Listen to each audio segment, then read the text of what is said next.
अस्सलामुअलैकुम, welcome to my YouTube channel. जी मैं आज आया था अपनी ड्यूटी पे, तो यूनिफॉर्म चेंज करने के बाद अपने बेबीज़ के पास आ जाता हूँ। मैंने कहा देखते हैं हमारी बेबीज़ क्या कर रही हैं, कैसे सो रही हैं, जाग रही हैं, जो भी है हम इनके साथ आज पूरी ड्यूटी टाइम स्पेंड करना है इनके साथ, और मेडिकेशन भी करेंगे। जो होगा वो हम इनके साथ चलेंगे। पल्मोनरी हाइपरटेंशन शायद इसको बेसिकली PPHN शॉर्ट लफ्ज़ में कहते हैं, PPHN कहते हैं, पर्सिस्टेंट पल्मोनरी हाइपरटेंशन। इसको कार्डियक इशू था। पल्मोनरी हाइपरटेंशन पे हम बात करें तो वो काफ़ी लंबा टॉपिक है, वो कभी फिर समझाऊंगा मैं।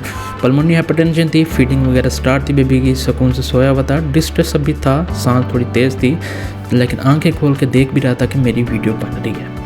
फिर मैंने इसके सर पे हाथ फेरा, मैंने उसके बाजू को देखा, मैंने इधर क्या हुआ, पता चला कि इधर IV लाइन पहले की लगी हुई थी, वो हमने उतारी थी, इधर नहीं लगाई थी, इसलिए वहाँ पे फिक्सिबल लगी हुई थी। फिर मैं जाता हूँ दूसरी साइड पे, देखता हूँ वो चीज़ें हमारी खाली है, वहाँ पे बेबीज़ नहीं है। तो यहाँ पर बेबी हमारे पास था, IDM था, इंट्रा डायबिटिक मदर, जो कि माँ के पेट से बच्चे को शुगर थी। तो इधर हमारे पास आया हुआ था ANN भी था, एस्फिक्सिया नियोनेटोरियम, जिसमें सांस में प्रॉब्लम होती है और बच्चा नीला पड़ जाता है, ऑक्सीजन की कमी होती है। ऑक्सीजन लगा के रखी थी, आज ऑक्सीजन फ्री कर देता, किराए वगैरह अच्छी थी, BASR भी ठीक आ रही थी, मतलब शुगर मॉनिटरिंग चल रही थी तो वो ठीक आ रही थी, तो हमने वो भी इसकी जो है ना बंद कर दी थी। सुकून में था, सोया हुआ था, फीडिंग वगैरह इसकी NG चल रही थी। ओरल ट्रायल दे के हम उसको घर भेजना था। फिर मैंने इसके सर पे हाथ फेरा, मैंने कहा थोड़ी सी गाल भी इसकी दबा लें, गोलू मोलू सा लग रहा है। NG देखी, NG देखने के बाद NG बिल्कुल ठीक लगी हुई थी। दूध थोड़ा सा खड़ा हुआ था, उसमें बहुत खड़ा हो रह जाता है, थोड़ा सा बच जाता है। IV लाइन लगी हुई थी, इंजेक्शन इसकी ड्रिप जो है 10% हमने लगाई हुई थी, ताकि वो भी स्लो चलती रहे, BSR कम इसकी ना आए। तो साइड से मैं होकर देखता हूँ, मैंने कहा ज़रा देखें इसको, प्यारा लग रहा था। मैंने कहा अच्छा चलें बाद में आपके पास। ये वाला बेबी था हमारे पास जो कि चला गया था एक्सरे कराने, एक्सरे करा के दोबारा से वापस आ जाता है। ANN और साथ में HI2 भी था, जो कि इसकी हाइपोक्सिक इस्कीमिक इनकैफ होता है, इनकैफोपैथी होती है, जिसमें बच्चा पैदा होने के बाद रोता नहीं है, तो उसमें ये रीज़न होती हैं, दिमाग काफ़ी डैमेज हो जाता है, स्वेलिंग हो जाती है। इसका मैंने सैंपल भी लेना था, IV लाइन निकाल के रखी, मैंने कहा इसको IV लाइन भी चेंज कर देते हैं, साथ में इसका सैंपल भी ले लेते हैं, टेस्ट वगैरह कराने थे, CBC CRP मैग्नीशियम कैल्शियम सारे टेस्ट हमने इसके कराने थे। वाइल्स भी मैं उठा कर रख लेता हूँ, एक वाइल थी मेरे पास, दूसरी वाइल नहीं थी। फिर मैं भाई को भेजता हूँ, जाएँ जी वाइल ले आएँ, फिर हम इसकी IV लाइन करते हैं और सैंपल लेते हैं। तो भाई चले जाते हैं लेने, वो उतनी देर तक जब तक लेने जाते हैं मैं थोड़ा सा वीडियो मज़ीद इसको घुमा के देख लेता हूँ कैसे सोया हुआ है। कुछ देर गुजरती है, गुजरने के बाद वो लेके आ जाते हैं IV लाइन। तो IV लाइन पहले मैं लगाता हूँ तो प्रिक नहीं होती सही से, फिर दोबारा पीछे करके दोबारा से लगाता हूँ तो प्रिक हो जाती है, ब्लड आने लग जाता है। फिर मैंने कहा सैंपल भी ले लेते हैं साथ ऐसा का आराम से पुश करता गया तो ब्लड आता गया है। इसी तरह है कि हम ज़्यादा दबाते भी नहीं हैं, ताकि वो उनके बच्चों की हाथ जो होते हैं बहुत ही नाजुक होते हैं, और दूसरी बात हड्डियाँ भी इतनी नाजुक होती हैं तो कब फ्रैक्चर होने का ख़तरा होता है।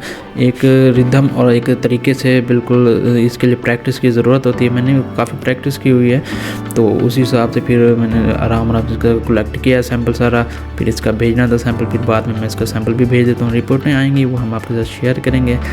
तकरीबन घंटा गुजरता है, घंटा गुजरने के बाद वही जो बेबी जिसको IDM वाला था उसको हमने डिस्चार्ज करना था, और उसकी NG भी उतार दी थी, रेडी था बिल्कुल बेबी डिस्चार्ज के लिए।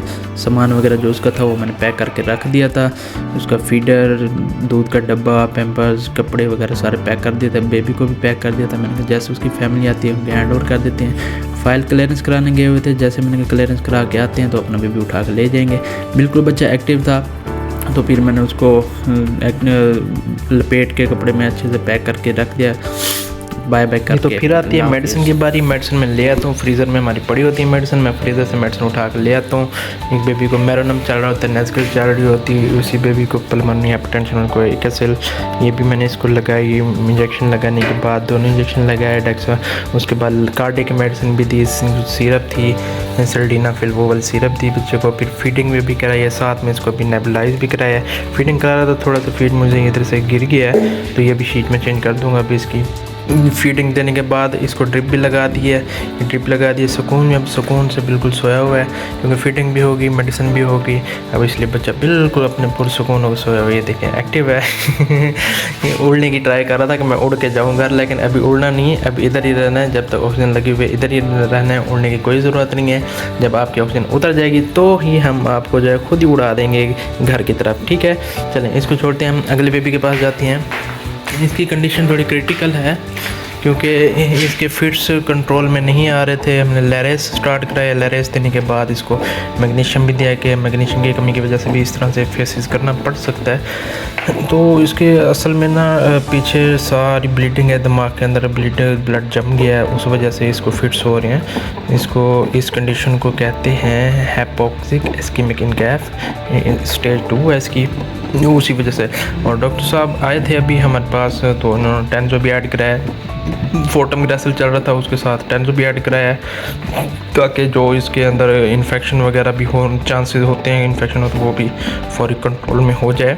रिपोर्टें भी आ गई थी, रिपोर्टें फ़िलहाल तो नॉर्मल थी, थोड़े से इसके प्लेटलेट्स काउंट ज़्यादा था, तो उस वजह से हमने इसकी एंटीबायोटिक भी चेंज की है। सॉरी, वाइट ब्लड सेल्स भी ज़्यादा थे, तो प्लेटलेट्स जो थे वो कम थे, प्लेटलेट्स कम थे और वाइट ब्लड सेल्स ज़्यादा थे। सॉरी मैंने ये गलती से मैंने ऊपर नीचे पढ़ दिया था, तो इसलिए हमने टेंजो भी इसको ऐड करा दिया है। साथ में इसको इंजेक्शन डेक्सा भी स्टेरॉइड भी दिया है, ताकि इसकी सारी जो सिक्रीशंस हैं इसने स्प्रेड कर ली थी और वो इसकी चेस्ट में चली गई थी, इस वजह से इसके एक्सरे भी ठीक नहीं आया। उसमें भी इसके लंग्स में साफ ज़रा दिख रहा है कि स्प्रेड हुआ पड़ा है। तो होप सो ये भी बेहतर हो जाए। ड्यूटी भी मेरी एंड होने को है, छुट्टी हो जाएगी, अभी छुट्टी हो जाएगी, घर को जाऊंगा इंशाल्लाह से।